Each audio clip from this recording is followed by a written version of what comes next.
Hello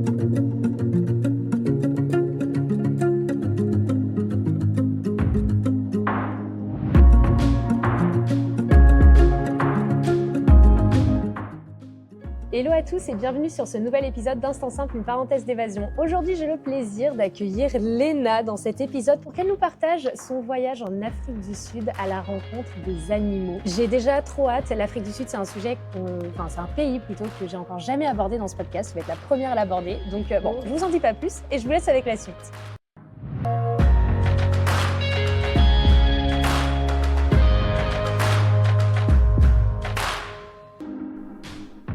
Bienvenue sur Instant Simple, une parenthèse d'évasion. Je suis Lina, coach de vie certifiée et voyageuse solo passionnée. À travers ce podcast, je vous propose chaque mardi un récit de voyage, une anecdote qui a été transformatrice pour moi ou l'un des invités. Le but, c'est d'aller explorer ensemble les leçons de vie qu'on a pu tirer de ces expériences, parfois un peu folles quand même. Alors si vous cherchez un podcast qui mixe développement personnel et voyage, vous êtes au bon endroit. Si ce concept vous plaît, je vous invite à soutenir ce podcast en laissant une note, un commentaire ou en le partageant à vos proches. Sur ce, bon épisode. Hello, Salut Lina. comment vas-tu aujourd'hui ? Bah écoute, je vais bien. Je suis hyper heureuse de te rencontrer. Ça Moi fait un aussi. petit temps quand même que je te suis sur les réseaux avec tes petites aventures. Et là, on est dans un cadre trop cool. Il fait bon alors qu'on est au mois de presque novembre et qu'on Ouais. a Paris. Mais, il fait bon. Donc ouais, c'est cool. Trop bien. Ouais, on est, vu que je prends le train juste après, on est au Grand Contrôle. Si vous ne connaissez pas, si vous avez un train à Paris-Gare de Lyon et que vous avez 1 heure à tuer, c'est un super lieu. Voilà, que dire de plus. Bon, en tout cas, trop contente de te rencontrer aujourd'hui. Tu as répondu présente quand j'ai fait le petit appel sur Instagram en mode je suis à Paris, qui veut partager son expérience ? Donc déjà, bravo à toi d'avoir fait ce pas-là, parce que je sais que pour beaucoup de personnes, c'est pas forcément évident de se dire en mode « Ah ouais, tiens, je vais raconter mon histoire, je vais m'afficher, entre guillemets, quand même, je vais partager aux yeux du monde ce que je fais. » Donc bravo à toi, déjà. Bah merci à toi d'ouvrir ces espaces. Comme je te disais juste avant qu'on débute Ouais. cet épisode, pour moi, c'est hyper important de partager. Et les podcasts, ça m'a énormément aidée dans une période compliquée de ma vie. Donc maintenant, j'ai envie De rendre l'appareil. Voilà, c'est ça. Trop bien. Est-ce que tu peux, Léna, nous teaser peut-être en 30 secondes ce qu'on va aborder lors de cet épisode ? Ouais, je voulais partager ma première expérience avec les grands animaux en fait d'Afrique du Sud, qui est un rêve d'enfant que j'ai réalisé et qui a vraiment changé ma vie pour tout un tas de raisons qu'on va aborder. Donc j'espère que ce sera intéressant, que ça inspirera aussi peut-être d'autres personnes à suivre leurs rêves, à oser faire le pas vers ce qui nous anime vraiment, parce que c'est tout le temps des cadeaux et voilà. Et je ne doute pas que ça va être très intéressant. Bon, rentrons peut-être dans le vif du sujet. J'aime bien demander tout le temps, faire un peu par ordre chronologique et demander qu'est-ce qui t'a... comment tu as eu le déclic justement de partir en Afrique du Sud ? Parce que ce n'est pas forcément une destination qu'on choisit d'un premier abord. Est-ce que tu avais déjà fait des voyages ? Est-ce que tu es partie toute seule ? J'ai plein de questions. Est-ce que tu peux planter un peu le contexte de ce pourquoi tu es allée là-bas ? Ouais, en fait, les grands animaux d'Afrique, donc éléphants, girafes, lions, tout ça. Le Big Five, comme Les on Big appelle. Five, voilà. Ok. C'est quoi le Big Five ? Les Big Five, en fait, c'était les animaux, c'était les 5 animaux les plus dangereux à l'époque où on chassait à pied. D'accord. Donc, tu as l'éléphant, tu as le lion, tu as le rhinocéros, tu as le buffle. Ah, le buffle ? Non, Ok. tu n'as pas l'hippopotame, justement. Ah, il n'y a pas l'hippopotame. Non. Attends, éléphant, rhinocéros, buffle, lion et léopard. Léopard. Ouais, Ok. léopard. Ah oui, tu vois, je pensais pas qu'il y avait des léopards dans la savane. Ah Je sais ouais, pas, dans ma tête, c'était dans le la bush, jungle. ouais. Mais... Ça s'appelle Ok. le bush, D'accord. l'endroit où sont les animaux, quoi. Et du coup, je te laisse continuer. Qu'est-ce qui t'a poussé à partir Ouais, là-bas ? donc en fait, c'est des animaux qui me passionnent, mais vraiment depuis que je suis toute petite. Et je ne sais pas pourquoi. Je ne sais pas expliquer pourquoi. Et j'ai même voulu être vétérinaire, tu vois, pour animaux sauvages. Ça, c'était mon grand rêve. Bon, pour plein de raisons, je ne l'ai pas fait et je ne regrette pas parce que je me sens hyper à ma place aujourd'hui dans ce que je fais. Mais c'est pour dire ce en quoi j'avais cet appel avec ces animaux-là. Ouais. Et en fait, j'avais un peu oublié, tu vois. Après, tu grandis, tu as l'adolescence, tu fais des études, machin. Moi, j'ai fait des études de médecine, donc pas vraiment de lien Ouais. avec les animaux. Parce qu'on m'a bien bridé, tu vois, à ce niveau-là. Genre, les animaux, c'est vu comme une passion, un peu, Ouais, tu peux sociétalement. pas être vétérinaire, Voilà. c'est trop compliqué. Ouais, travailler dans une réserve encore plus. Voilà. Enfin, ouais. Tu vois.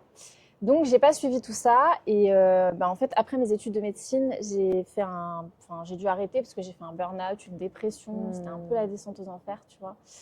Et après, j'ai beaucoup travaillé sur moi. Et donc, j'ai un peu, tu vois, été voir à l'intérieur de moi, en fait, c'est quoi ce qui m'anime, c'est quoi ce qui me rend vivante, qu'est-ce que j'ai envie de faire sur cette terre, en quoi j'ai envie de contribuer et tout.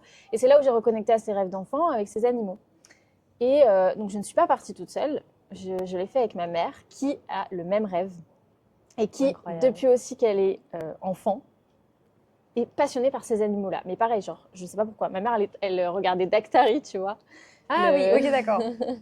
Et elle était hyper passionnée par ces animaux-là. Et en fait, en 2023, en même temps, alors qu'on était toutes les deux à des périodes un peu compliquées de notre vie, tu vois. Moi, j'étais un peu en reconstruction, en train de me poser 1 milliard de questions, qu'est-ce que je vais faire et tout. Et ma mère, pareil. Et on s'est mis dans nos rêves la nuit à rêver simultanément, genre en même temps, des animaux d'Afrique. Genre moi, c'est ouf, ça me donne les frissons, tu vois, genre en mode mais what? Toutes les nuits, je rêvais, je voyais les éléphants, je voyais les girafes, je voyais les paysages d'Afrique et tout, mais vraiment tout le temps. Et ma mère, pareil, genre le truc improbable. Et du coup, on s'est dit, non mais, ok, c'est un appel, mais tu vois, mais je savais pas pourquoi. Je savais qu'il fallait que j'y aille, qu'il fallait qu'on y aille, mais je savais pas pourquoi, mais je savais que ça allait changer ma vie. Tellement c'était fort. Après, on voulait pas aller rencontrer ces animaux-là n'importe comment. Donc, on voulait faire du safari en conscience. Après, moi, je voulais trop expérimenter le safari à pied. Et c'est quand même quelque chose de rare, tu vois. Et de dangereux, et de dangereux aussi. Accessoirement. Voilà. Un peu dangereux aussi. Mais je voulais trop expérimenter ce que ça fait de ressentir ça dans ton corps, tu vois. J'en parlerai peut-être après parce que c'est intéressant. Et donc, il fallait qu'on trouve un guide aussi qui soit un peu ouvert à ça, tu vois, au safari en conscience. On voulait le faire hors sentier battu, pas dans des zones touristiques et tout.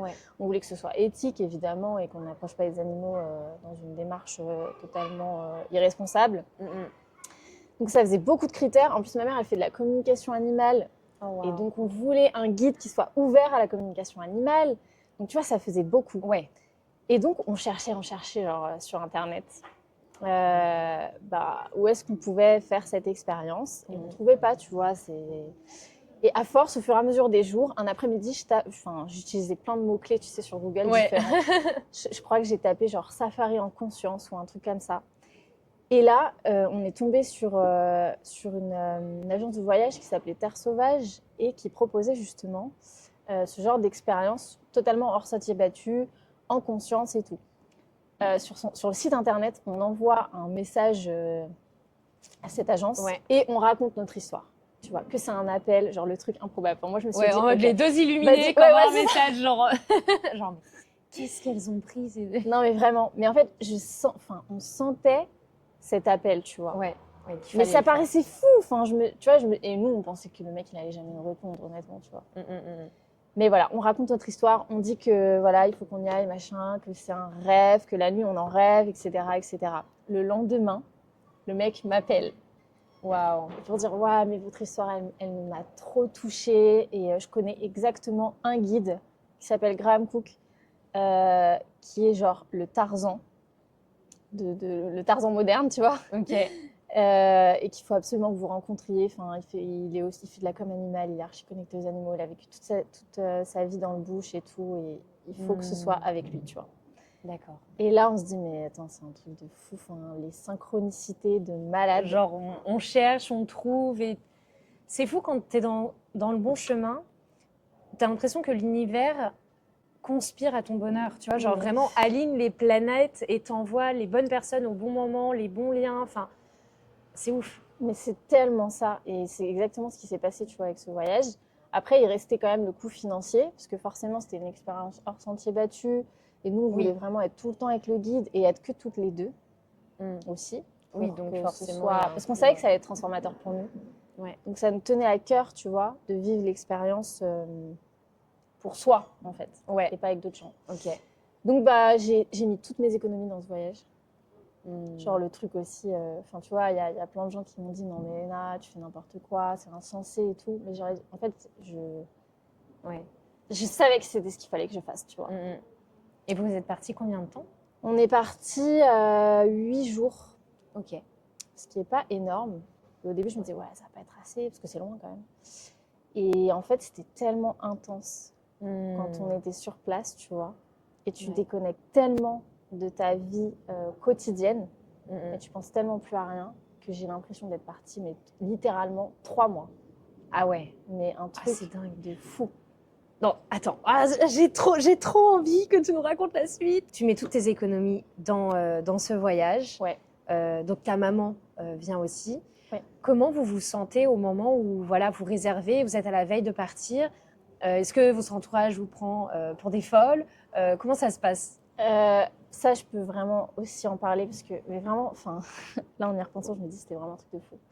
En fait, donc, on l'a dû le réserver déjà un peu, ça devait être quoi, fin août peut-être, à la rentrée, un truc comme ça, fin août ou début septembre, tu vois, pour novembre. Ouais. Okay. Donc déjà, c'était pas énormément de temps à l'avance. Ouais, c'est 2 mois avant. Mais c'était ok. Donc là, on était archi excités et en même temps, comme si on n'y croyait pas, tu vois, comme si c'était presque. Mais non, dans 2 mois, on va pas y aller, tu vois. Enfin, je sais pas, quand il y a une part de toi qui. Ouais, parce que tu réserves et t'es tellement dans ton quotidien que du coup, ça fait bizarre de dire ah bah tiens, dans 2 mois, bam, je suis dans la savane, tu vois. On se projetait pas du tout, en fait, bizarrement. Mais il y avait cette évidence, de toute façon, que voilà, ça allait changer nos vies, etc. Ouais. Et en fait, avant de partir, mais franchement, donc on a réservé ce truc fin août, début septembre. Et après, mon grand-père est tombé malade, donc le père de ma mère. Et il est venu en France pour être hospitalisé, etc. Il a fait plusieurs infarctus et tout. Et nous, on passait nos journées à l'hôpital juste avant de partir en voyage, alors qu'on avait 1 milliard de trucs à planifier quand même. Ouais. Fallait acheter des tenues, tu vois, pour les safaris, parce que tu peux mettre que des tenues couleur un peu terre, tu vois, dans les tons kaki. Tu vas pas arriver avec un haut rose. Non, voilà. Un haut rose pétant, c'est pas ouf. Ouais. Aller voir les animaux.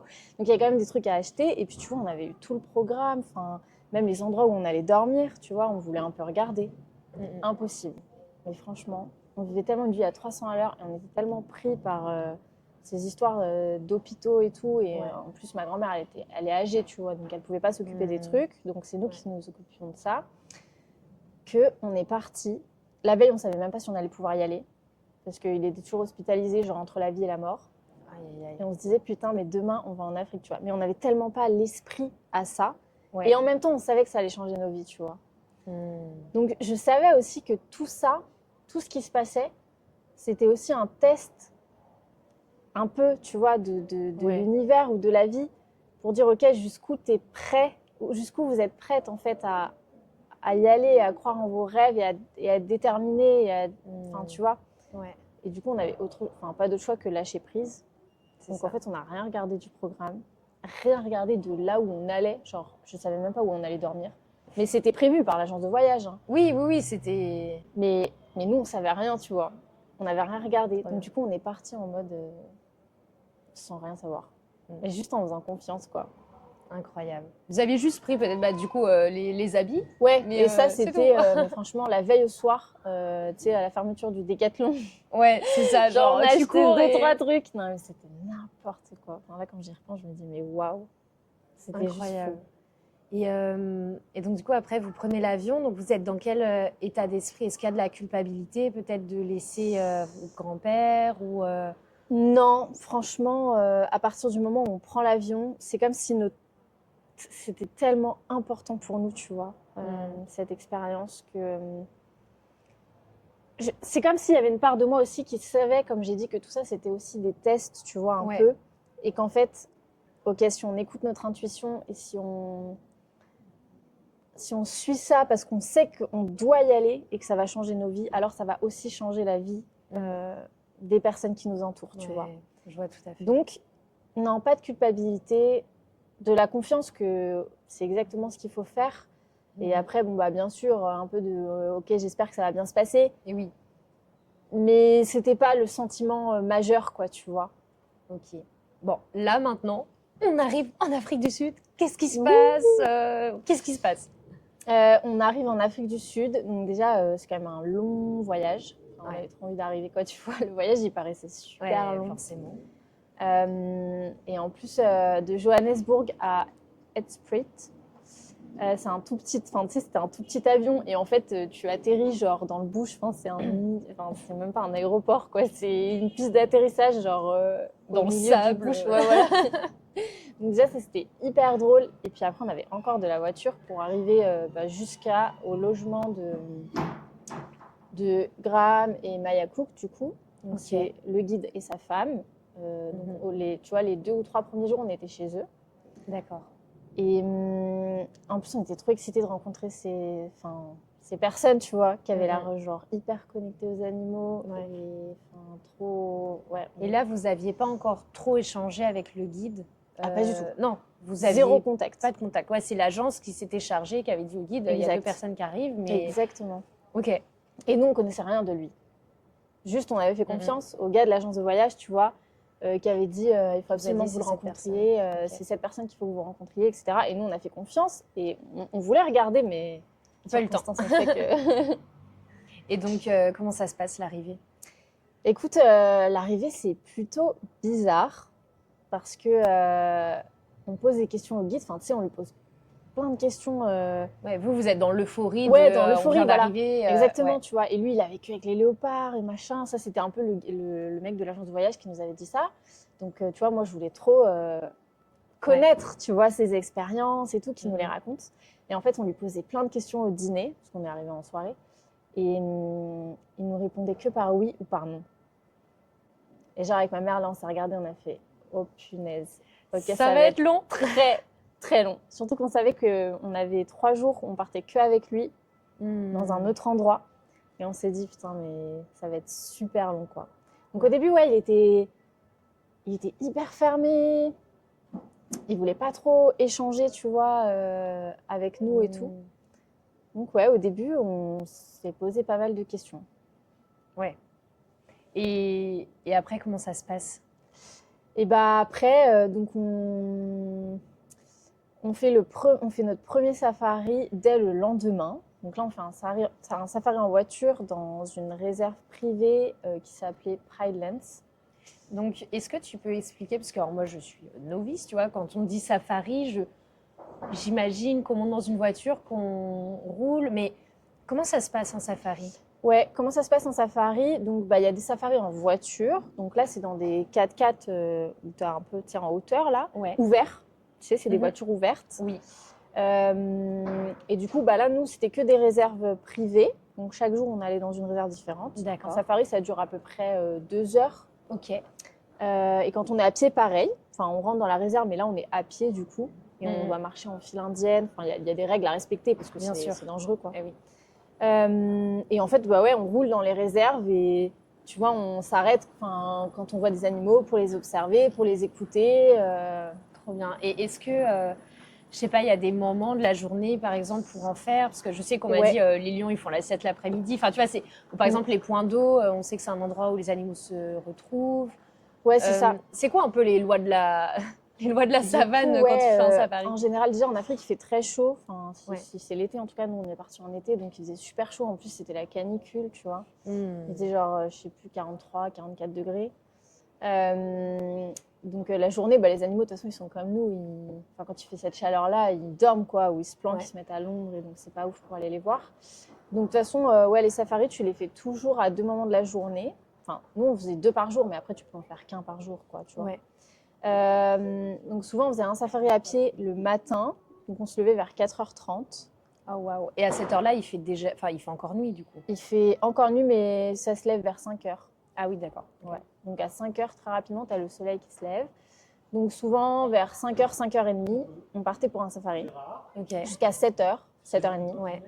Donc après, tu reviens et tu refais un deuxième safari. Où là, nous, les après-midi, c'était plutôt un safari en voiture. Et là, à partir de 16h30 jusqu'à 18h30, parce que le soleil se couche aussi vers 18h30, quoi, tu vois. Ouais, d'accord. Et du coup, le premier jour, vous faites pas safari à pied, vous faites safari en voiture? Le premier jour, il me semble qu'on fait pas de safari à pied, ouais. Ok. On fait un safari en voiture. Et qu'est-ce qui se passe pendant ce safari? Pendant ce safari, on voit les premiers animaux, enfin, on voit des éléphants, on voit des girafes et tout. Mais là, on était genre surexcités, quoi, tu vois. Même c'était un surenthousiasme que je pense que j'avais pas connu avant dans ma vie, tu vois. C'est l'excitation de l'enfant un peu, mais démesurée. Ouais, je vois Genre, tout à fait. c'est too much, quoi. Tu vois. Genre, oh, regarde, Ouais, regarde. voilà. Et tu vois, il y avait cette excitation. Enfin, ouais, on n'était pas calme du tout et on était hyper excités. Et ça a duré bien pendant 3 jours, quoi. Cette excitation de découvrir, de voir ces animaux alors que c'est ton rêve. Mais on n'était pas dans le ressenti, tu vois. On était vraiment dans l'euphorie, en fait. Ouais, ok, je vois tout à fait. Et pendant ce premier safari, vous voyez tous les animaux? Ouais, on voit énormément d'animaux. Alors, pas tous les animaux, mais éléphants, girafes, impala, koudou. Ça ressemble un peu à des cerfs, tu sais, un peu des cerfs africains, quoi, entre guillemets. Si on caricature le truc. Mais on voit pas les lions, on voit pas les rhinocéros. Ça vient que à la fin du séjour. D'accord. On voit ces animaux. Incroyable. Et est-ce qu'à ce moment-là, votre guide, il commençait à un peu plus parler ou juste il Du conduit coup, la là, voiture et c'est tout? On était avec sa femme, qui, elle, était suisse, donc elle parlait aussi français. D'accord. Donc, elle, dès le début, elle nous parlait beaucoup, tu vois. Et le guide, en fait, on commence à remarquer que, en fait, quand il est chez lui, il a une attitude fermée. Et quand il est en safari, dans le bush avec les animaux, on le reconnaît plus, tu vois. Il nous explique plein de trucs, il s'ouvre, il voit ton émerveillement, et du coup, ça le touche et il t'en dit encore plus. Et on voit, tu vois, la façon dont il communique avec les éléphants et tout. Par exemple, on avait rencontré un éléphant, tu vois, assez près. Et il y en a d'autres après qui étaient venus et on était en voiture. Et lui, il analyse beaucoup, tu vois, si c'est OK qu'on reste là, si on est trop proche, s'il faut qu'on se recule. Voilà, donc là, on commence, tu vois, à rentrer un peu dans, OK, comment lui, il analyse les comportements, le terrain. Il leur parle, tu vois, aux éléphants et tout. Donc là, on commence à s'intéresser à ça et il le voit, il le sent. Et donc là, il commence à s'ouvrir. Mais dès lors qu'on revient chez lui, dans sa maison, il se referme à nouveau, tu vois. Donc là, on commence à se dire, c'est bizarre. Peut-être qu'il n'est pas hyper aligné en étant chez lui dans sa maison, tu vois. Ok. Et comment se passe la suite? Comment se passe la suite? Donc, on reste, pareil, genre les 3 premiers jours, en gros, on est chez eux. On commence à nouer un lien et tout, mais toujours avec ce guide qui diffère entre quand il est sur le terrain, en gros, et quand il est chez lui. Mais nous, on est toujours genre dans l'euphorie et l'excitation totale. Moi, j'arrivais même pas à dormir en Afrique du Sud, tu vois. Ah ouais. Et je ressentais pas la fatigue, mais je dormais pas. J'étais tellement genre excitée, tu sais, le système nerveux. Ah, c'est dingue. J'arrivais pas à dormir quand j'étais là-bas, quoi. Mais bon, bref. Et j'avais juste trop hâte, tu vois, de me lever. Ouais, t'avais hâte d'être au prochain safari. Non, mais c'est ça. Et en plus, on était. Leur maison, elle est devant une rivière. Et nous, on avait la chance qu'il y avait tout le temps un hippopotame une mère hippopotame et son bébé qui venait juste devant notre chambre. Oh, et en fait, on les entendait, Et moi, je voulais pas dormir, tu vois. Ouais, tu voulais juste là avec la lampe, genre devant notre fenêtre. Et juste, on observait et tout. Et moi, je voulais juste rester à observer, quoi, tu vois. Et ouais. Ah, c'est dingue. Et du coup, après, on part qu'avec notre guide pendant, 3 nuits, je crois. Dans un autre endroit qui s'appelait Safari River Lodge ou un truc comme ça. Et donc là, c'était aussi le long d'une rivière. Et là, c'était vraiment genre encore plus immersif. On dormait dans des tentes. C'était un camp. Alors que là, quand on était chez eux, c'était aussi une maison en dur, comme on a chez nous, quoi. Ouais. Dans la nature, certes, mais t'avais encore. Ça reste une maison. Ça reste une maison. Donc là, on part dans un camp, donc c'est aussi une autre ambiance, tu vois. T'as une tente, t'es vraiment là sur le territoire des animaux pour le coup. Ouais. Et vous n'avez pas peur justement Pas du tout. Bizarrement, alors que moi aussi, je me suis dit, putain, mais. Alors que bon, le lion, la nuit. C'est ça, mais non, je sais pas. Il y a tellement cette évidence, tu vois, d'être là et cette connexion avec les animaux, comme si c'était notre famille. Je sais pas, c'était tellement évident qu'à aucun moment on rencontre de la peur, quoi, tu vois. Et donc, du coup, quand vous êtes là, donc vous avez passé 3 jours dans ce camp? Ouais, on a passé 3 jours dans ce camp. Alors après, on faisait aussi des safaris en dehors. Hein. Enfin, Ouais. voilà. Mais autour, quoi, du coup. Mais on faisait tout à partir du camp, ouais. Hmm. Et là, on a fait du safari à pied. Et si, là, on a eu une frayeur quand même. On était en train de marcher, donc on marche toujours à la file indienne. Et il ne faut pas dépasser Donc le vous 10, tu étiez vois. 3. On était 3 jours. Ouais, ok. Et du coup, on marchait, puis tu sais, tu fais pas de bruit. Parce qu'à pied, les animaux, en voiture, autant les animaux t'identifient pas comme un prédateur, parce qu'ils sont habitués au son de la voiture, et puis t'es une grosse voiture, donc ils te reconnaissent pas en tant que toi, petit humain, tu vois. Autant quand t'es à pied, pour eux, t'es un prédateur. Ou une proie, selon les animaux. Selon l'animal, voilà. Donc, faut encore moins faire de bruit. Enfin, tu vois, le bruit, par exemple, des pas quand tu marches, bah, c'est le bruit des animaux aussi quand ils marchent, quoi. Oui, c'est ça. Donc voilà. Et là, on marchait à la file indienne. C'était le début du safari en plus. Et c'était notre premier safari à pied. Et il y avait des petits, tu sais, comme des petits bosquets, genre de buissons. Et en fait, on traversait un peu les buissons. Et là, on se retrouve face à face, et genre avec des buffles. Mais ils étaient peut-être à, je sais, allez, à 5 mètres de nous. Hein. Ah ouais, c'est rien. C'est genre, ils étaient Ah ouais. là, quoi, au niveau de la table. Et eux, ils nous avaient pas vus ni entendus. Et nous, on les avait pas vus ni entendus. Parce que comme il y avait ces buissons-là, on les a vus que quand on a tourné. Et là, le guide, il les avait pas vus non plus, tu vois. Aïe. Et là, on se retrouve face à face. Et là, on fait « Oh, punaise !» Et du coup, là, il y a vite le guide, tu vois, qui nous dit de reculer. En plus, on peut pas courir. Parce que forcément, si et tu leur tournes pas le dos. Tu leur tournes pas le dos, donc tu recules toujours face à la situation. Et tu peux pas courir et tu peux pas hurler. Parce que forcément, sinon, tu deviens encore plus une proie. Donc, mais là, cette situation, là, quand je la raconte, on a l'impression que ça dure longtemps, mais en fait, ça a duré pas longtemps, tu vois. À partir du moment où on a vite reculé. Ouais, bah, normal. Et tu vois, ils nous ont fixés pendant super longtemps. Oh là là, purée. Déjà, moi, j'ai peur des vaches en randonnée. Alors là, j'imagine même pas mon état de stress. Je serais en mode, oh bah voilà, j'accepte ma mort. Hein, tout va bien. Non, mais là, par contre, ouais, on a. Enfin, moi, j'avoue, mon cœur, il battait à 300 à l'heure, quoi. Et je me suis dit, oh purée. Tu m'étonnes. Mais ouais, mais tu te sens vivant parce que tu sens ton corps, tu vois, qui. Et avant ce premier safari à pied, est-ce que justement votre guide, il vous briefe avant? Enfin, il vous dit les consignes de sécurité? Ah oui, bien sûr. Mais il le fait genre pendant longtemps. Enfin, c'est-à-dire qu'il vous... Bah, déjà, en fait, il vous conditionne il te met pas... tu vois, on avait marché avant. C'est pas vraiment un safari, mais on marchait... il nous a déjà fait marcher un peu en périphérie du bush plusieurs fois, tu vois. Il observe un peu comment tu te comportes déjà dans la nature. Est-ce que tu respectes bien le fait d'être derrière et que tu passes pas devant? Quand tu vois ou entends quelque chose, comment tu réagis, tu vois? Est-ce que tu flippes et tu hurles? Est-ce que tu... Il observe déjà ça, tu vois, avant de te faire marcher dans le bush. Il observe vachement tes comportements. Et après, il explique les règles de sécurité, tu vois. Et puis lui, il a toujours son fusil. Lui, qui fait pas du tout le fusil, hein, mais c'est obligatoire en Afrique du Sud, en tout cas, de marcher avec un fusil à pied seulement. Donc... Ouais, incroyable. Et du coup, voilà, ce premier safari à pied, vous voyez quoi comme animaux? On voit ces buffles là, déjà. Ouais. On voit une hyène. Oh, waouh.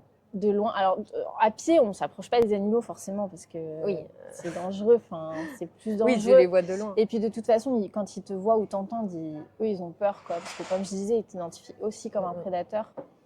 Donc, malheureusement, ils sont un petit peu habitués aux braconniers et tout.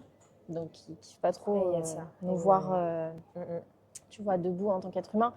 Donc, à part ces buffles qu'on a vus de près, sinon, tu les vois de plus loin. Après, là, je ne saurais plus dire exactement dans quel safari on a vu quoi. Oui, bien sûr. Mais à pied, on s'est fait un tête-à-tête aussi avec 3 girafes. C'était absolument magique. On est resté 40 minutes, genre immobile. Et les 3 girafes alignées, immobiles. Et juste... ne même pas parler, rester dans le silence pendant 40 minutes. Incroyable. Et juste regarder dans les yeux les girafes. Mais j'ai tellement pleuré. Enfin, un truc de fou, quoi. Et est-ce que tu as un moment, selon toi, dans ce voyage, justement, où tu disais avant, tu étais dans l'excitation et tout, tu n'étais pas trop dans le ressenti. Est-ce qu'il y a eu un déclic qui t'a fait switcher, justement, au mode ressenti? Justement, c'est... Ouais, à peu près les 3 premiers jours, on était super excités. Et à partir du moment où on est allé dans ce camp-là, et où, du coup, on était peut-être à notre 4e jour, tu vois, environ. Mais là, ça a totalement switché. Et avec ma mère, on parlait plus. Bon, on voulait même plus parler, tu vois. On restait dans le silence. Et quand on était au camp, en plus, on était juste devant la rivière, donc même pas en safari, on pouvait observer les animaux, tu vois. Il y avait plein d'éléphants qui passaient avec leurs bébés, etc. Wow, on a vu un léopard incroyable. aussi. Et en fait, ma mère, elle était littéralement assise à l'extrémité du camp, et moi, j'étais littéralement assise à l'autre extrémité, tu vois.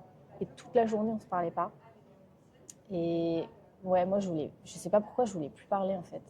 Ouais, C'était c'est juste- dingue, il y a eu cet alignement, genre comme si vous aviez partagé à fond l'excitation les premiers jours ensemble, et Ouais. puis après, chacun vit aussi son voyage Mais intérieur. c'est tellement ça. Waouh. Et là, ça a switché, mais d'un coup. Et c'était vraiment genre le silence, tu vois, à l'intérieur. Et là, on s'est mis à ressentir. Parce que quand tu es dans l'excitation ou dans l'euphorie, tu as aussi encore un peu ton mental, tu vois, qui. Voilà.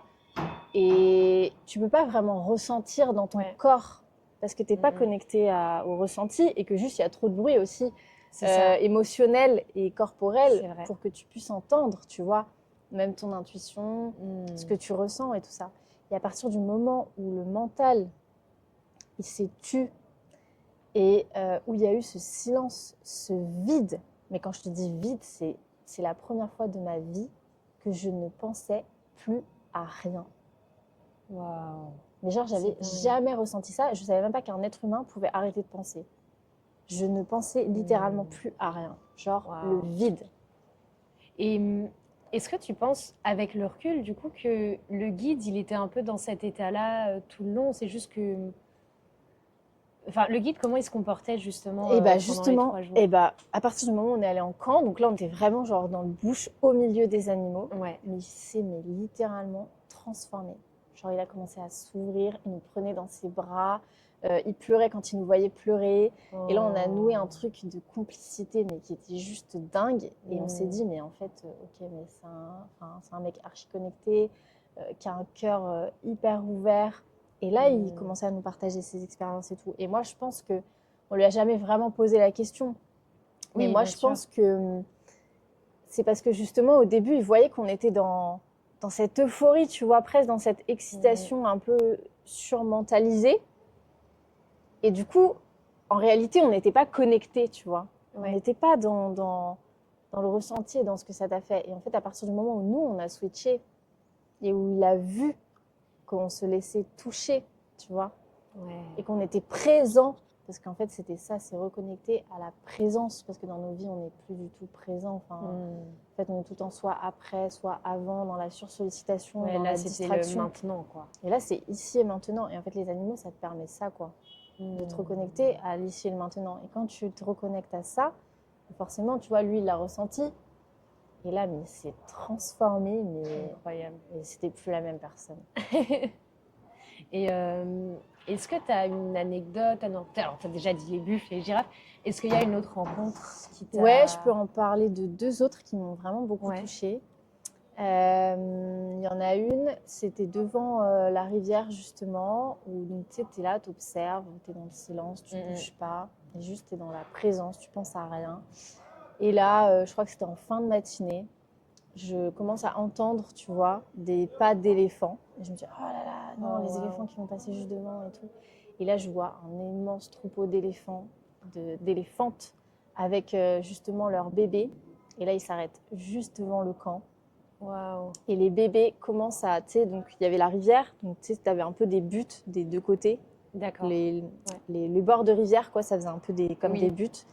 Et là, les éléphantos commencent à faire comme un toboggan, tu sais, avec ses buttes, et juste à se laisser glisser, Excellent. aller dans l'eau, remonter, glisser, aller dans l'eau. Et là, mais franchement, j'ai bien passé plus d'1 heure à juste observer, quoi. Ces éléphantos s'amuser. Ouais, tu dis, ils ont la faculté de jouer, quoi. Enfin, c'était tellement beau. Et de voir la mère, tu vois, qui s'amuse avec les éléphantos, de voir les autres qui, du coup, boivent. Et puis les éléphants, ils sont vachement, tu vois, c'est la famille, c'est le lien, c'est le groupe, c'est prendre soin du groupe. Et voir ça de ses yeux, et puis on avait au moins 40, enfin, je veux dire, tu vois, il y avait un effet de masse aussi. Mais ça m'a tellement touchée. Et juste, moi, je pleurais. Et même, je pouvais même pas expliquer pourquoi je pleurais, c'est juste... Ça C'est m'a trop tellement beau, quoi. reconnectée à l'instant présent, à la beauté de la vie, à l'émerveillement, tu vois. Ouais.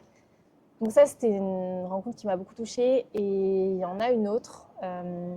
On était en safari à pied et on entendait les hippopotames. Mais on les voyait pas. Et donc, nous, on marchait, et puis nous, on savait pas où on allait, tu vois. C'était le guide qui... Ouais. Enfin, on entend les hippopotames, on entend les hippopotames, et on se dit, putain, mais est-ce qu'on va tomber dessus ou pas? Enfin, puis les hippopotames, c'est des animaux dangereux aussi, donc Oui. on s'approche pas comme ça. Et là, donc, on était en train de marcher, et là, on tombe sur la rivière et sur un groupe, mais de au moins 40, 50 hippopotames qui sont dans l'eau. Pareil, tous en famille et tout, avec des bébés, avec des mâles, avec des femelles. Et là, mais je vois ça, et pareil, juste je me mets à pleurer.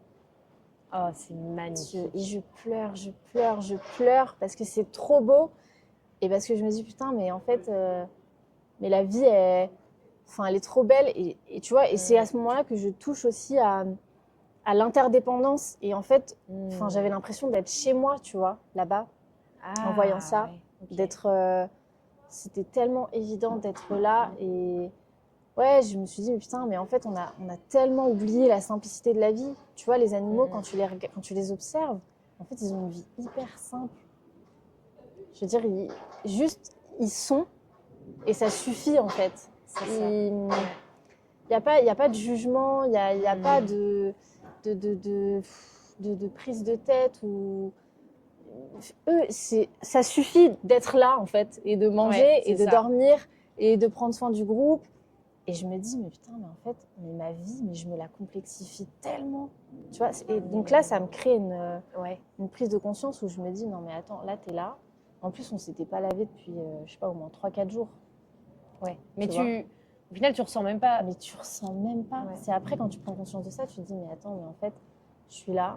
Ma vie, elle est hyper simple. Enfin, tu te lèves, tu manges, tu vas voir les animaux, tu te reposes un peu, tu regardes les animaux, tu remanges, tu dors, tu vois. Et c'est tout. Et ça, c'est la vie des animaux. Et en fait, tu te dis, mais en fait, je ne me suis pas lavée depuis 4 jours.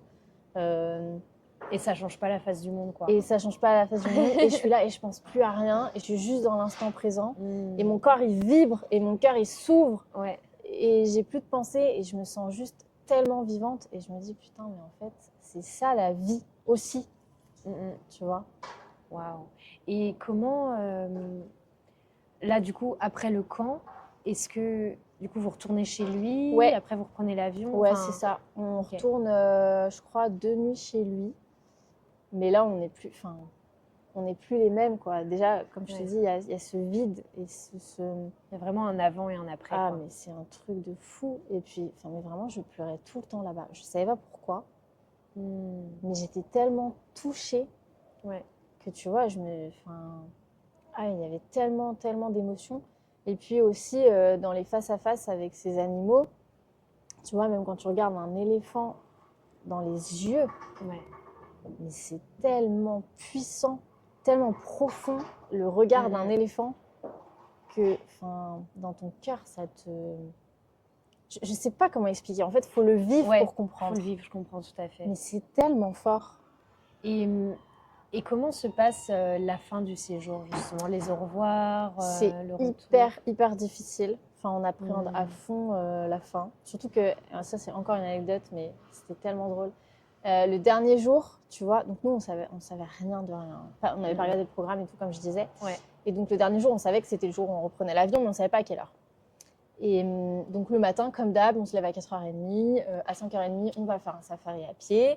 Et on rentre genre vers 7h30 dans leur maison, du coup, chez eux. Et puis, ah non, d'ailleurs, c'était pas dans leur maison. Non, du coup, je me trompe. On n'est pas revenu chez eux, en fait, à la fin. Ça, c'est sur le voyage que je viens de faire. Ok, d'accord. On est allé dans un autre camp. Mais juste pour une nuit, pour la dernière nuit, en fait, où on a juste fait le lendemain un safari à pied. Et au moment quand on rentre de ce safari à pied, nous, on dit, bon, on part aujourd'hui, c'est à quelle heure qu'on doit quitter le camp pour aller à l'aéroport, etc. Et là, les gens qui travaillent au camp, tu sais, ils nous disent, dans 5 minutes, on doit y aller. Mais nous, on était dégueulasses parce que dans Genre, safari, du coup, t'es T'es là en dégoûtant, mode, tu mais vois. j'ai pas fait ma valise, Mais nous, attends. c'était le bordel. Enfin, moi, j'avais plein d'avis partout. Tu sais, la Wow. valise en vrac, on n'avait Bah rien ouais. rangé, on s'était pas lavé et tout. Et là, il me dit, on part dans 5 minutes. Alors vite, on court et tout. Moi, je fous tout dans la valise, genre Aïe, en vrac. On part avec nos affaires, tu sais, safari pleine de terre là à l'aéroport. Et les gens, ils nous regardaient, mais tellement Genre, en elles mode, viennent c'est d'où qui celle-là? Que ouais, voilà. Du coup, le retour, tu vois, en fait, on l'a réalisé que quand on était en train d'attendre l'avion, là. Ouais, Comme t'attends, c'est toujours super longtemps. ouais. C'est qu'à ce moment-là qu'on a réalisé qu'en fait, c'était la fin. Mais ça s'est tellement passé super vite qu'on n'a pas eu le temps de se dire, ok, c'est fini, tu vois. Je comprends. Et, et quand vous revenez, comment ça se passe? Le retour, quel déclic t'as pu avoir? Parce que là, tu nous as lâché une dinguerie, c'est que, ah non, c'est je reviens du safari avec eux, donc ça veut dire qu'il y a une suite à l'histoire. Ouais, il y a une suite à l'histoire. Mais déjà, le retour, comment ça se passe? Le retour, comment ça se passe? Donc, comme je dis, c'est hyper compliqué. On fait que de pleurer. Enfin, moi, j'ai littéralement l'impression qu'on m'arrache le cœur, en fait. Et que ma vie, elle est là-bas, que mon âme, elle est là-bas, que mon cœur, il est là-bas. Et que là, en fait, je suis en train de me trahir, tu vois, en rentrant. Et le guide, il sent ça et il me dit une phrase qui est Léna, maintenant, tu as rencontré le bush une fois. Et sache que quand tu le rencontres une fois, il est pour toujours dans ton cœur, tu vois. Ouais, c'est beau. Et donc, on fait que de pleurer. Enfin, voilà, c'est horrible. Pendant tout le retour avec ma mère, on se parle pas. C'est hyper compliqué. Et en même temps, il y a un peu ce paradoxe parce que justement, ça a tellement changé. Enfin, moi, ça a changé ma vie. Et quand sur le chemin du retour, tu vois, je me suis dit, mais en fait, non, enfin, à partir de maintenant, je vais suivre mes rêves. Je vais construire tout ce que j'ai envie de construire. Je vais suivre ce qui me rend vivant, en fait. Et peu importe les on-dit, peu importe les il faut, peu importe si les autres ne comprennent pas. Ok, maintenant, je sais où est-ce que j'ai envie d'aller et je vais le suivre, tu vois. Ouais. Donc, je savais que quand j'allais rentrer en France, j'allais construire. Ouais, en fait, tu avais hâte de montrer au monde qui tu étais. Voilà, exactement. Donc, il y avait ce paradoxe de dire, ok, j'ai pas envie de rentrer. Et en même temps, je sais pourquoi je rentre. Ouais, c'est pour continuer, tu vois. C'est pour incarner ce qui s'est passé. D'accord. Et du coup, avec ma mère, c'est de là que tout a commencé. C'est-à-dire que c'était tellement fort pour nous et ça a tellement changé notre vie qu'on s'est dit, mais c'est pas possible. En fait, c'est beaucoup trop puissant. Et il faut absolument que d'autres personnes le vivent. Ça, nous, on veut que d'autres personnes le vivent, tu vois. Ça me donne trop envie de le vivre. Et du coup, ma mère, donc, elle fait de la communication animale. Et moi, j'étais déjà formée à l'hypnose, à la PNL et tout ça. Mais j'arrivais pas à... Enfin, j'ai accompagné plusieurs personnes en individuel, en one-one. Et c'était un peu... j'avais pas de cabinet, mais c'était... je louais des espaces, tu vois. Bon, c'était tout comme... Et j'adorais les outils, mais c'était pas la façon de faire, tu vois. Ça me ressemblait pas, etc. Ouais. Et là, avec ce voyage, je me suis dit, putain, mais en fait, et si on crée des expériences où on va dans la nature, où on rencontre les animaux, parce que c'est transformateur par nature. Et avec ces outils-là, on accompagne les gens pendant le séjour, tu vois. Ouais. On s'est dit, mais ok, on va faire ça, parce que ça a changé notre vie, donc on veut que ça change la vie d'autres personnes aussi. Et donc, c'est de là qu'avec ma mère, on a commencé à organiser, du coup, des séjours... immersif et introspectif comme ça, d'abord en Afrique du Sud du coup, par rapport à celui qu'on avait vécu. Donc toujours avec le même guide Toujours avec le même guide. Oh, génial. Qui est absolument incroyable. Waouh. Et puis après, voilà, on en a développé d'autres aussi en France, moins loin, notamment avec les loups là, dans le Vercors, comme je t'expliquais tout à l'heure. Okay. Ah, donc pour ça aussi que tu retournes dans le Vercors, parce que tu as déjà les bien loups sûr, là-bas. pour ça aussi. Trop bien. Et donc, est-ce que, dans tous les cas, on vous mettra en description tous les liens, etc. Si tu as un site internet, un Insta ou quoi que ce soit, pour peut-être... parce que là, tu me parles de ça, moi j'ai envie d'aller vivre une immersion. Donc, si vous aussi, voilà, allez en description, regardez tout ce qu'il y a à voir du coup dans ce que vous proposez. Et aujourd'hui, donc, tu organises. Donc là, tu viens de me dire que tu rentres d'un voyage en Afrique. Oui, là, je suis rentrée avant-hier, donc le retour est oui. hyper Ok. violent. Ok.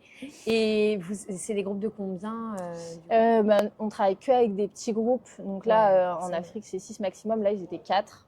Mais on ne va pas au-delà de 6 parce qu'on se fait vraiment des expériences intimistes. On a vraiment travaillé en profondeur aussi avec chacune des personnes.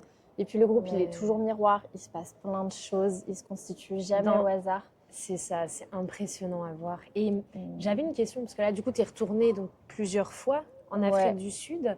Là, tu nous as raconté cette première expérience. Aujourd'hui, quand tu retournes là-bas, comment tu te sens? Donc là, c'était que la deuxième fois, hein, parce qu'en fait, on a mis 2 ans à monter ce projet. Donc c'était le premier. C'était le premier où ok, on accompagnait des gens. D'accord, ok. Parce que du coup, on est parti en novembre 2023 et on a mis 2 ans à monter le truc, quoi. Oui, forcément. Et j'en ai oublié ta question. Désolée. C'était comment tu t'es sentie du coup en revenant sur ces terres? Ouais. Écoute, encore pareil, une évidence. Mais quand je dis une évidence, c'est déjà je trouve que l'Afrique, je sais pas si tu as déjà été en Afrique. Non, enfin j'ai été au nord, quoi. Ouais, au nord de l'Afrique. Mais je trouve que l'Afrique c'est quand même le berceau de l'humanité et juste déjà quand tu mets un pied sur ces terres-là, pareil, je sais pas expliquer, mais il se passe un truc, tu vois. Moi, ça me connecte à mes ancêtres, au transgénérationnel, etc. Et là, c'était encore une évidence. Et j'avais tellement envie, en fait, que d'autres... Parce que du coup, j'avais que mon expérience et celle de ma mère, tu vois, qui nous avait transformés. Mais là, j'avais aussi hâte de voir ce que ça peut faire à d'autres personnes, tu vois. En plus, c'était des personnes aussi qui avaient diverses choses à travailler, des choses aussi un peu difficiles ou en transition de vie. Et moi, tu vois, c'est un cadeau, en fait, que tu t'offres. Et juste, je me disais, mais... Ouais, c'était cette hâte de se dire, trop bien. J'ai hâte qu'elle se transforme, tu vois. Oh, c'est trop beau. Et les prochaines dates, vous avez une date là pour la prochaine Ouais, immersion? alors on pense que ça sera du 3 au 10 mai 2026. Ok. Pour le prochain séjour en Afrique, du coup. Vous avez entendu, voilà, 3-10 mai. Ouais, et puis en fait, on fait des courts-métrages à chaque fois, des petits courts-métrages, hein, je le fais moi-même, c'est pas des trucs de ouf du tout. Mais là, sur l'expérience que je viens de raconter, du coup, de 2023, de moi et ma mère, on en a fait un petit court-métrage. Génial. On pourra aussi mettre le lien où en fait on raconte aussi Bah, notre expérience et où carrément. on voit aussi. Ouais, où on voit les images. Parce que là, c'est vrai que tu m'as transportée. Enfin, je me suis vue avec les hippopotames, avec les éléphants. Enfin, je me suis vue avec toi là dans le bush. Merci beaucoup parce que là, ça fait 47 minutes. Ok, ouais, bah. Tu sais, je t'avais dit tout à l'heure, je dis qu'on essaie de ne pas dépasser 1 heure. Tu verras, au bout de 50 minutes, je te dirai, il est là. Ouais, c'est dingue. Hein. Ça passe tellement vite. En fait, quand on se replonge, quand on fait une expérience un peu de réminiscence comme ça, où on se replonge dans ce qu'on a vécu, souvent, le temps n'existe plus. Ouais, exactement. Mais en tout cas, tu nous as transportés. Je ne sais pas si tu as envie d'ajouter quelque chose pour des gens peut-être qui auraient peur de partir, qui appréhenderaient, parce que je sais que safari en Afrique du Sud, ça peut pas faire peur, mais c'est peut-être un rêve pour beaucoup, mais que beaucoup le pensent inaccessible ou alors n'osent pas. Qu'est-ce que tu pourrais leur dire? Franchement, pour l'avoir expérimenté, de toute façon, je crois que quand on sent l'appel de quelque chose, que ce soit n'importe quoi, pour ça ou pour d'autres expériences ou d'autres modes de vie, quand on a l'appel à l'intérieur, en fait, il faut l'écouter, parce que si on n'écoute pas ça, en fait, déjà, on n'a qu'une vie, on n'est pas là pour passer à côté, et en plus, après, on tombe malade, etc.